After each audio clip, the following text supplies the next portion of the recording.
بسم اللہ الرحمن الرحیم۔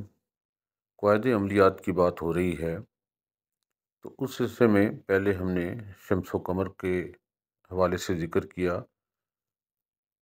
کہ ان کا کیا مقام ہے، اور اس سے پہلے ہم نے وظائف کی اجازت کی شرط کی بات کی، اور 4 کیفیات جو مختلف وظائف کے حوالے سے ہوتی ہیں، آتشی، بادی، آبی، خاکی، ان کا ذکر کیا۔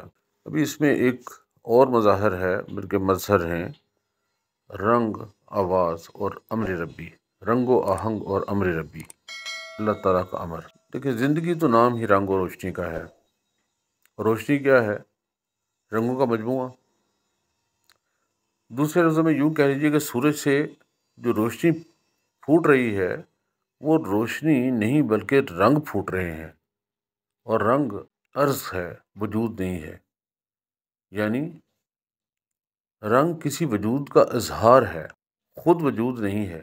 آج تک کسی نے رنگوں کو مادی شے سے علیحدہ نہیں دیکھا۔ مادی شے کا اظہار اس شے کے مخصوص رنگ ہیں، جن کو وہ شے جذب کر کے باقی رنگوں کو منعکس کر دیتی ہے۔ جیسے کہ ہمارے ہاں درختوں کے پتے، پھولوں کے پتے، ان کے جو رنگ ہیں وہ ہیں جو جذب ہونے سے رہ گئے اور باقی درختوں کے پتوں میں جذب ہو گئے۔ کاغذ یا کپڑے کا اظہار اس کا رنگ ہے، اس کے علاوہ اس کا اظہار اور کسی طریقے سے نہیں ہو سکتا۔ یہ چونکہ عرض ہے، اس لیے اپنی معروضی کیفیت کو سامنے لاتا ہے۔ کائنات جو ہے یہ بنیادی طور پر رنگوں اور روشنیوں سے عبارت ہے۔ آپ جس طرف دیکھیں رنگ بکھرے ہوتے ہیں۔ رنگ ایک ایسی ملکوتی چیز ہے جو کائنات کا اظہار ہے۔ کائنات اپنا اظہار رنگوں کے ذریعے سے بھی کرتی ہے۔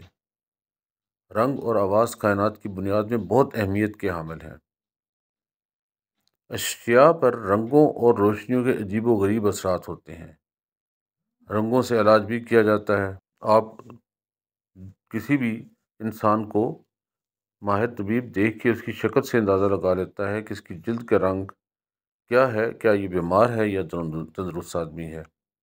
اب چونکہ کائنات کا اظہار جو ہے وہ روشنیوں کی صورت میں ہو رہا ہے، تو کائنات کی تخلیق جو ہے وہ ایک امر کا نتیجہ ہے، ایک لافانی آواز، ایک نغمہ حیات آفرین۔ اس آواز کو سرزد کرنے والی لافانی ہستی، جس کی وجہ سے فیکون شے بھی لافانی اور ابدی ہو جاتی ہے۔ چنانچہ کن کی آواز پوری کائنات کو قائم رکھے ہوئے ہے، جس کا اظہار فیکون کی صورت میں ہوتا ہے اور جس کا فیکون کائنات ہے۔ کن ایک ایسا امر ہے جس کا اجرا ختم نہیں ہوا، ایسی آواز جو تا قیامت جاری رہے گی، اور کائنات میں مختلف چیزیں تخلیق ہوتی چلی جائیں گی اور اس طریقے سے رخ اختیار کرتی چلی جائیں گی جیسے کہ امر ہوا ہے۔ اس کن کا اظہار ہی رنگوں کے کسی لازوال مجموعے کا نام ہے، اور یہ رنگ ہی ہیں جس کے ذریعے سے کائنات کے ساتھ ہمارا رابطہ قائم ہے۔ یعنی یہ رنگ کائنات کی پہچان کا حوالہ ہے۔ اب سوال یہ ہے کہ وقت کا اور رنگ و آہنگ کا کیا تعلق ہے؟ دیکھیں، وقت تو بنیادی طور پر ایک مجموعی شے کا نام ہے، اور اس مجموعی شے کے اندر اصل حقیقت چاند اور سورج ہیں، جن کی وجہ سے وقت جو ہے وہ تغیر پذیر ہوتا ہے یا بدلتا ہوا نظر آتا ہے۔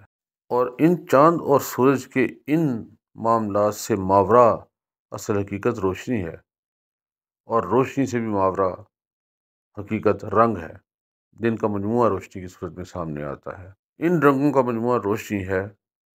پھر جب روشنی کا انعکاس ہوتا ہے تو رنگ بکھرتے ہیں۔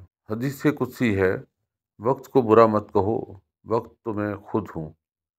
اس کا مطلب ہے کہ وقت اللہ تعالیٰ کی جملہ صفات میں سے ایک ہے، اسی لیے آج تک کوئی وقت کو قابو نہیں کر سکا۔ جتنا بھی آپ اس کی رفتار سے تیز رفتار حاصل کرنے کی کوشش کرتے ہیں، یہ اور تیز ہو جاتا ہے۔ جیسا کہ پہلے بات ہوئی کہ سورج روح ہے، چاند بدن ہے، اور روح کے متعلق قرآن میں ہے، کہہ دو روح میرے رب کا حکم ہے۔ پھر یہ کن کیا ہے؟ یہ میرے رب کا حکم ہے، یہ وہ حکم ہے جس کا اجرا ہوتا ہے اور جس کا اظہار ہے فیکون۔ اب امر ربی کے اجرا کو اظہار کی صورت بھی تو چاہیے، اس کا اپنا تو کوئی وجود نہیں ہے۔ اس کو اظہار کے لیے مادی اشیاء کی ضرورت ہے، اور رنگ امر ربی کا مظہر ہوتے ہیں۔ رنگ اس کن کا ماحصل ہے، اس کو بھی اظہار کے لیے مادی اشیاء کی ضرورت ہے۔ اللہ تعالیٰ کی ذات جلال اور جمال کا مجموعہ ہے۔